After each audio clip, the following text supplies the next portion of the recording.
శివమహాపురాణం రుద్ర సంహిత యుద్ధకాండ 54 చాప్టర్లో 29 శ్లోకా నుంచి.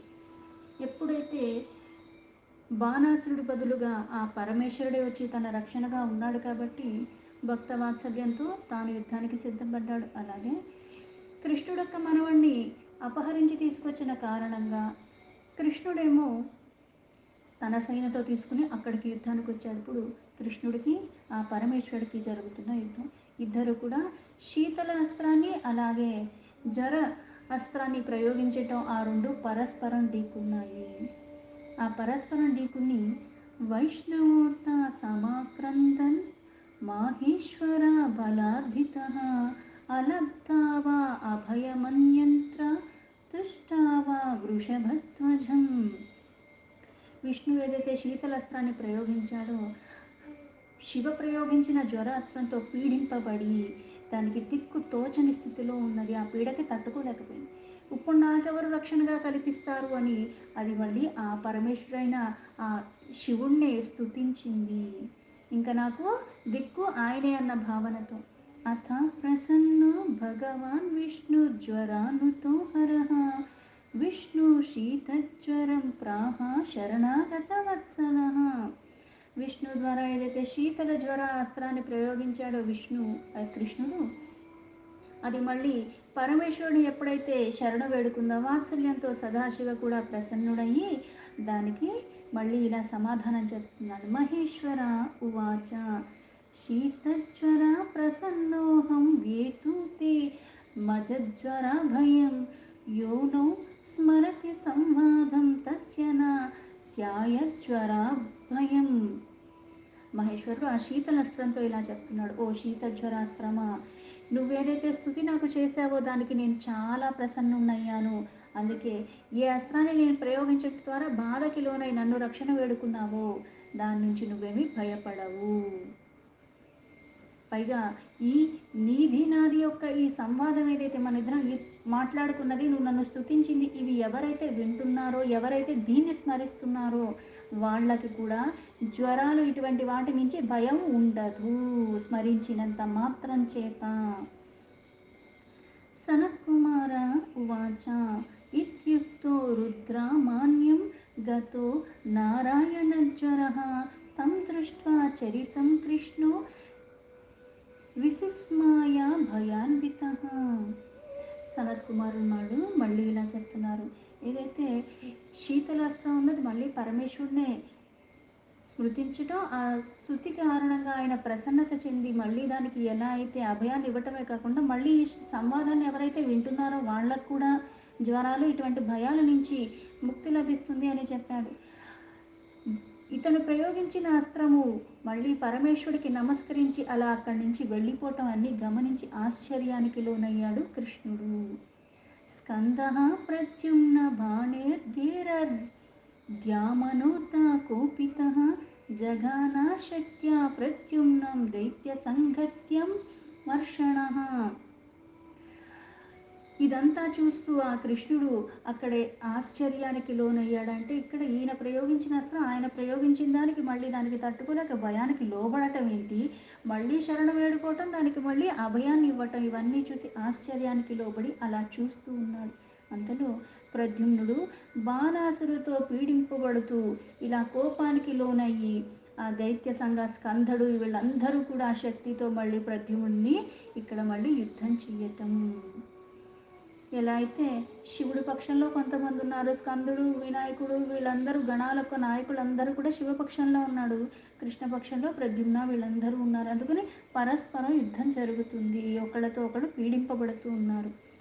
స్కందశక్త హతస్తత్ర ప్రద్యుమ్న ప్రభలోభిః అశ్రుగ్విముశ్చాన్ గాత్రేభ్యో బలేన క్రమద్రణాత్ కుంభాండకూపకర్ణాభాం నానాశస్త్రైశ్చ సమాహతః తుద్రావా బలభద్రోపి నాతస్ ఏపి రణే బలి. ప్రద్యుమ్నుడికి అలాగే స్కందుడికి అలాగే కార్తికేయుడు, స్కందుడే కార్తికేయుడు, ఆ కార్తికేయుడు చేతిలో ఎప్పుడైతే ఏదైతే శక్తి ఆయుధం ఉంటుందో దానితో ప్రద్యుమ్ని బలంగా శరీరం మీద బాధ కలిగేలాగా సంగ్రామంలో ఆయనకి బాధ కలిగేలాగా కొట్టాడు. కుంభాండ కూపకర్ణ ద్వారా ఎన్నో రకాల అస్త్రశస్త్రాలు ప్రయోగించి బలభద్ర ఇటు వాళ్ళ మీద తన బలాన్ని ప్రయోగించి ఆ అస్త్రాలతో చేసేసరికి అక్కడ ఉన్నవాళ్ళు ఎవరు కూడా యుద్ధంలో స్థిరంగా నిల్చోలేక అక్కడి నుంచి పారిపోయారు. కృత్వా సహస్రం కాయానాం హిత్వా తోయం మహార్ణవాత్ గరుడో నాశయత్యత అవత్యేర్మేఘార్ణవాం భువుః. అలాగే గరుడు కొన్ని వేల మందిని రూపాలలో ధరించి ఆ సంగ్రామంలో అక్కడ చాలా అంటే అక్కడ నీళ్ళన్నీ పానం చేయటం, మేఘాల నుంచి ఎలా అయితే వర్షం పడుతుందో అలాగా అందరి మీద కూడా అన్నీ పడిపోయేలాగా అవన్నీ నశించిపోయేలాగా చేశాడు. అత క్రుద్ధో మహేశస్య వాహనో వృషభో బలి వేగేన మహత్తారం వైశృంగాభ్యాం నిజగానార్థం. ఎలా అయితే విష్ణు ఒక్క వాహనం గరుడు, అలాగే కృష్ణుడి కోసం గరుడు వచ్చి ఇలా యుద్ధం చేస్తుంటే మహేశ్వరుడు ఒక వాహనమైన ఆ వృషభధ్వజానికి ఇంకా కోపం వచ్చింది.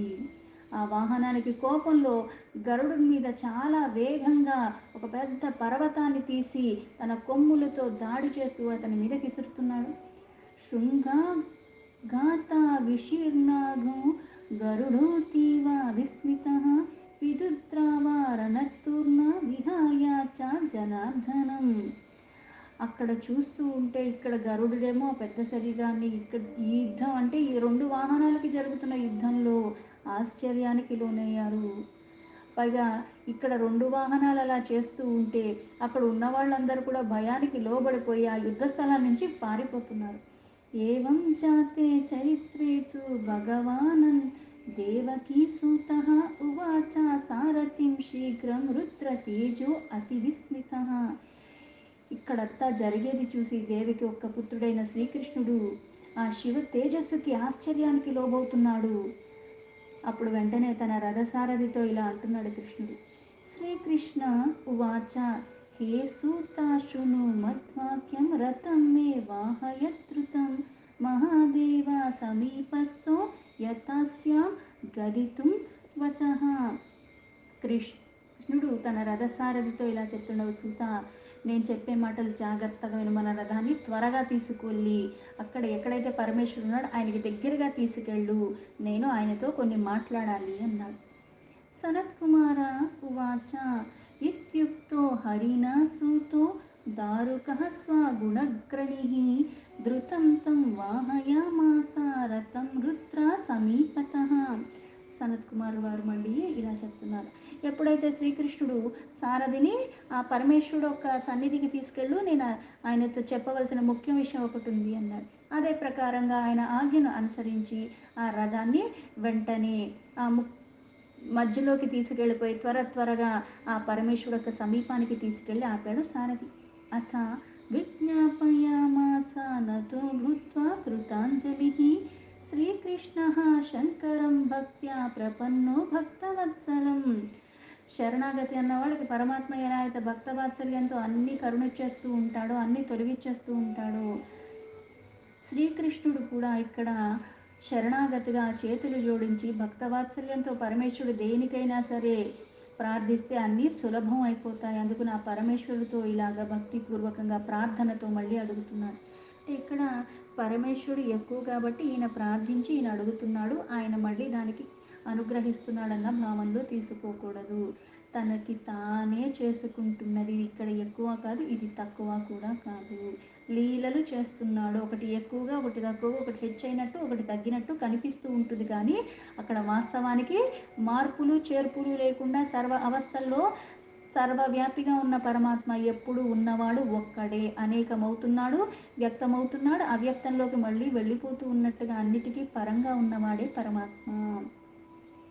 శ్రీకృష్ణ ఉవాచ దేవదేవ మహాదేవ శరణాగతవత్సల నమామి త్వానంత శక్తిం సర్వాత్మానాం పరీశ్వరం. శ్రీకృష్ణుడు ఆ పరమేశ్వరుడు శివుడితో ఇలా అంటున్నాడు, ఓ దేవదేవ మహాదేవ, శరణాగతుల్ని వాత్సల్యంతో అభయం ఇచ్చేవాడివి, అనంత శక్తితో ఉన్నవాడివి, అందరిలో ఆత్మరూపంలో ఉన్న పరమేశ్వరుడు, అటువంటి నీకు నేను నమస్కరిస్తున్నాను. विश्वोत्पत्तिस्थानानाशहेतुं सज्ञाप्तिमात्रकं ब्रह्मलिङ्गं परं शान्तं కేవలం పరమేశ్వరం. ఓ మహాదేవా, ఈ సంసారాన్ని ఉత్పత్తికి అంటే సృష్టికర్త రూపంలో ఉన్నది నువ్వే, స్థితికర్త రూపంలో ఉన్నది నువ్వే, లయకర్త కూడా నువ్వే. అందుకని అన్నీ కూడా చేస్తున్నవాడివి నువ్వే. అలాగే బ్రహ్మలింగంలో ఉండి ఆ పరమశాంత రూపంలో ఉన్నది కూడా నువ్వే. అంటే ఉన్నది నువ్వే, అనేకమవుతున్నది నువ్వే, అన్నీ చేస్తుంది నువ్వే, అన్నిటికీ ఆధారం నువ్వే. కాలో దేవం కర్మ జీవ స్వభావో ద్రవ్యమేవ చ క్షేత్రం చ ప్రాణ ఆత్మా చ వికార తతః సమూహకః. ఇక్కడ పరమేశ్వర కాల రూపంలో ఉన్నది నువ్వే, కర్మలకి కారణం నువ్వే, జీవులకి కారణం నువ్వే, అంటే ఉత్పత్తికి అన్నిటికీ కారణం నువ్వే. అలాగే ద్రవ్యాలకి కారణం, క్షేత్రం, సమస్త ప్రాణులకి కూడా కారణమైన వాడివి. వికారరహితంగా ఉన్నావు, ఆత్మరూపంలో సర్వవ్యాపిగా అన్నిటిలోనూ ఉన్నావు. నీ సముదాయం వల్ల ఇవన్నీ కూడా ఉన్నాయి, అనేకంగా అవుతున్న వాడివి నువ్వే. అందుకే ఈ సంసారానికి స్వామివి నువ్వు. ఇక్కడ వికార రహితంగా ఉన్నాడు, సర్వప్రాణుల్లో ఆత్మరూపంలో సర్వంతర్యామిగా అంతరంగా బాహ్యంగా పరమంగా అన్నీ ఉన్నవాడు పరమాత్మ ఒక్కడే. ఆయన ద్వారానే ఈ ద్రవ్యాలు కానీ, ఈ క్షేత్రాలు కానీ, ఈ ప్రాణులు కానీ, ఈ రూపాలు కానీ ఇవన్నీ కూడా ఉన్నాయి. బీజరోహ ప్రవాహస్తు త్వాన్మాయేష జగత్ప్రభో తన్నిబంధం ప్రపద్యేహ త్వమహం పరమేశ్వరం. అంటే బీజ రూపంలో, బీజ రూపం అంటే ఏంటంటే ఇప్పుడు బోల్డ్ విత్తనాలు ఉన్నాయి, వేసిన విత్తనం వల్ల కూడా మనకి మొలకొచ్చేసి మహావృక్షం అయిపోతుందా? లేదు. అలాగే జ్ఞానమన్న బీజాన్ని కూడా అందరిలోనూ నాటాడు. అలాగే మనుషుల్లో కూడా పెట్టాడు అవన్నీ. అందుకే జ్ఞానేంద్రియాలు కర్మేంద్రియాలు అన్నాడు. లేనివాడు ఎవడున్నాడు? జ్ఞానేంద్రియాలు అందరికీ ఉన్నాయి. కాకపోతే నా వాసనల వల్ల, నా కర్మలు ఏవైతే నేను చేస్తున్నానో ఆ పాపాల వల్ల నాకు స్పష్టత లేదు. నాకు ప్రక్షాళన జరిగితే స్పష్టత వస్తుంది, అవగాహన, అంతర్లీనంగా ఉన్నదాన్ని నేను తెలుసుకోవాలన్న కోరిక అప్పుడు నాకు కలుగుతుంది. ఆ కోరికన్న బీజం ఎప్పుడైతే నీకు నాటబడుతుందో, అది ఎప్పటి నుంచో ఉంది కానీ ఇప్పుడు ఎలా అయితే ఎంత బీజాలు ఉన్నప్పుడు కూడా ప్యాకెట్ కొనుక్కున్న విత్తనాలు కొనుక్కుని లోపల పెట్టుకుంటే వస్తాయా మొలకలు? లేదే. దాన్ని మళ్ళీ నేను వెయ్యవలసిన భూమిలో వెయ్యాలి, మట్టిలో వెయ్యాలి, దానికి తగ్గట్టుగా నీరు పోయాలి, మళ్ళీ దానికి ఎండ పడేలాగా అన్నీ చేయాలి.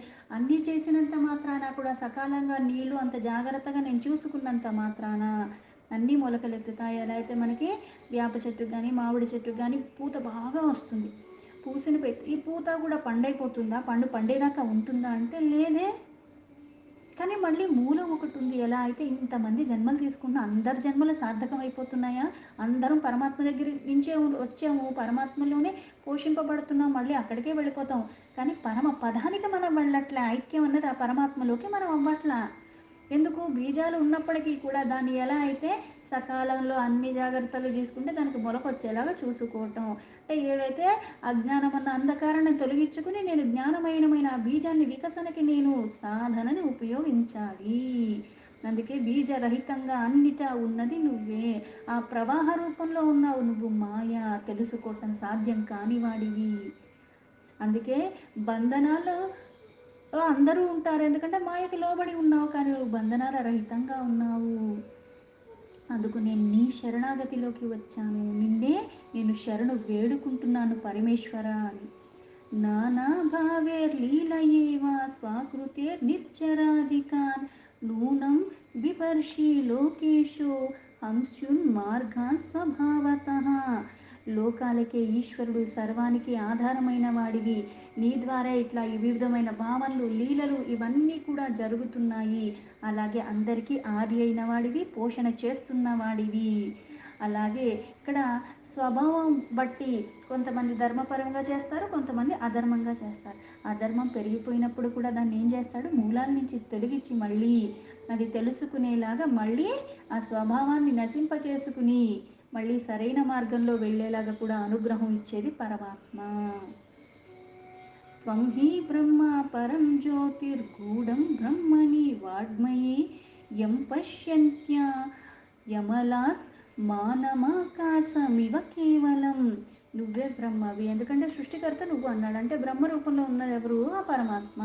పైగా పరంజ్యోతి స్వరూపానివి నువ్వు. శబ్ద బ్రహ్మ రూపంలో నాద బ్రహ్మ, శబ్ద బ్రహ్మ ఇవన్నీ అంటూ ఉంటారంటే ఇక్కడ పరమాత్మయే సర్వము. ఎలా అయితే మనకి ఆకాశం వినిపిస్తుంది, ఏం వినిపిస్తుంది? శబ్దం వినిపిస్తుంది. ఎలా అయితే మళ్ళీ అన్నీ కూడా మనకి పంచభూతాలు ఉన్నాయి, మళ్ళీ ఎలా అయితే జ్ఞానేంద్రియాలు, కర్మేంద్రియాలు అన్నీ ఐదైదు ఉన్నాయి, మళ్ళీ దాని తన్మాత్రలు, మళ్ళీ ఒక్కొక్క దానికి ఒక్కొక్కటి. ఆకాశం ఉంది కాబట్టి శబ్దం వినిపిస్తుంది, ఆ శబ్దం మళ్ళీ శ్రవణం నీ చెవులకి వినిపిస్తుంది. అందుకే శబ్ద బ్రహ్మ రూపంలో ఉన్నది నువ్వు. నిర్మలమైన ఆత్మ. ఆ యోగి కేవలం ఆకాశంతో సమానంగా ఉంటేనే అది లభిస్తుంది. నిర్మలంగా అంటే మాలిన్యాల రహితంగా అది యోగం ద్వారా లభిస్తుంది. అందుకే అలాంటి యోగి ఎలా ఉంటాడు? అంత నిర్మలంగా ఉంటాడు. త్వమేవాచాద్య పురుషో ద్వితీయస్తుర్య ఆత్మదృక్ ఈశో హేతురహేతుశ్చ సవికార ప్రతీయసే. ఇక్కడ అన్నిటికన్నా ముందు నుంచి ఆది నుంచి ఉన్నవాడివి, ఆది పురుషుడివి నువ్వు ఒక్కడివి. అందుకే నువ్వు అద్వితీయమైన వాడివి. అలాగే గుణాతీతంగా ఉన్నాడు, అందుకే తురియావస్థ అంటారు. సాత్విక రాజస తామసకి అన్నిటికీ అతీతంగా ఉన్నవాడు పరమాత్మ. ఆత్మను మళ్ళీ చేసినవాడివి నువ్వే, ఆత్మరూపంలో మళ్ళీ అంతా ఉన్నవాడివి నువ్వే.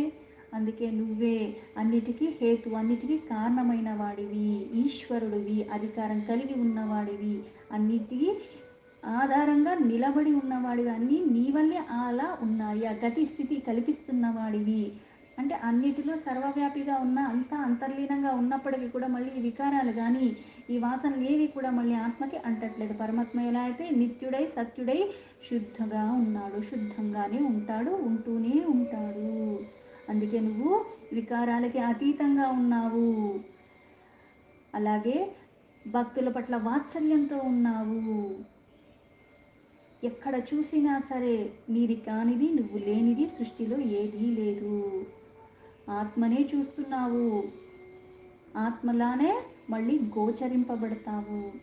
స్వమాయయా సర్వగుణ ప్రసిద్ధ్యర్యే భగవన్ ప్రభో సర్వాన్విత ప్రభిన్నశ్చ సర్వతస్త్వం మహేశ్వర. ఓ పరమాత్మ, ఓ మహేశ్వర, నీ మాయ సంపూర్ణంగా ఇక్కడ ఆ గుణాలలో అన్నిటిలో కూడా ప్రసిద్ధమైనది. అందుకే అది లేని చోటంటూ ఏమీ లేదు.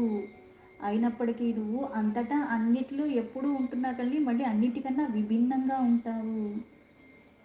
ఆ మాయ నీ ఆధీనంలో ఉంది కాబట్టి. కానీ మనం ఏం చేస్తాం? గుణమయంగానో మళ్ళీ మాయకి లోబడిపోయే ఉంటాము. దాన్ని జయించడం అన్నది అంత సాధారణమైనది కాదు. సర్వమయంగా ఉన్న పరమాత్మ, అన్నిటికీ కారణమైన పరమాత్మ అంత సంపూర్ణంగా ఎక్కడైనా ఉన్నాడు. కానీ ఇక్కడ నువ్వు మేమందరం నిమిత్త మాత్రమే. యతేవా సూర్యోపిహితశ్చాయా రూపాణి చ ప్రభో స్వచ్ఛాయయా సంచకా స్థిత అయం పరమదృగ్భవాన్. ఏ ప్రభు, ఎలా అయితే సూర్యుడు ఛాయారూపంలో తిరస్కరింపబడ్డాడో అలాగే ఆ కాంతితో ప్రకాశంతో ఎప్పుడూ ఉంటుంటాడు. అలాగే దివ్యమైన నేత్రాలు సర్వత్రా అంటే ఇప్పుడు సర్వానికి సాక్ష్యం ఎవరు? పరమాత్మ. ఇది కనిపిస్తుంది, అది కనపట్లేదు పరమాత్మకి చెప్పడానికి వీలు లేకుండా సర్వాన్ని ఎప్పుడూ చూస్తూనే ఉంటాడు. భూత భవిష్యత్ వర్తమానాల కాలాలన్నీ కూడా సకల జీవులు కూడా తెలిసినవాడు, దానికి కారణమైన వాడు. నీ గతిని స్థితిని మళ్ళీ కర్మానుసారంగా ఫలితాల రూపంలో ప్రసాదిస్తున్నవాడు. నీ కాంతి అన్నది, ఈ నేత్రాలు అన్నవి మనం ఎలా అయినా తెలుస్తుంటే ఒక దాన్ని చూడగలుగుతున్నావు. ఏది ఎక్కడుందో ఎలా ఉందో నీకు తెలుస్తుంది. కానీ పరమాత్మ దృష్టి అన్నది ప్రసరింప చేస్తున్నాడు కాబట్టి ఆ లోకంలో వెలుగులున్నాయి. నీ నేత్రాల యొక్క వెలుగు అన్నది సర్వత్రా ఎప్పుడూ ఆ ప్రకాశాన్ని ఇస్తూనే ఉంటుంది. జ్ఞానమయమైనది, తరువు లేనిది, అనంతమైనది. దీంతో శివమహాపురాణం రుద్ర సంహిత యుద్ధకాండ 54 చాప్టర్లో 51 శ్లోక సంపూర్ణం.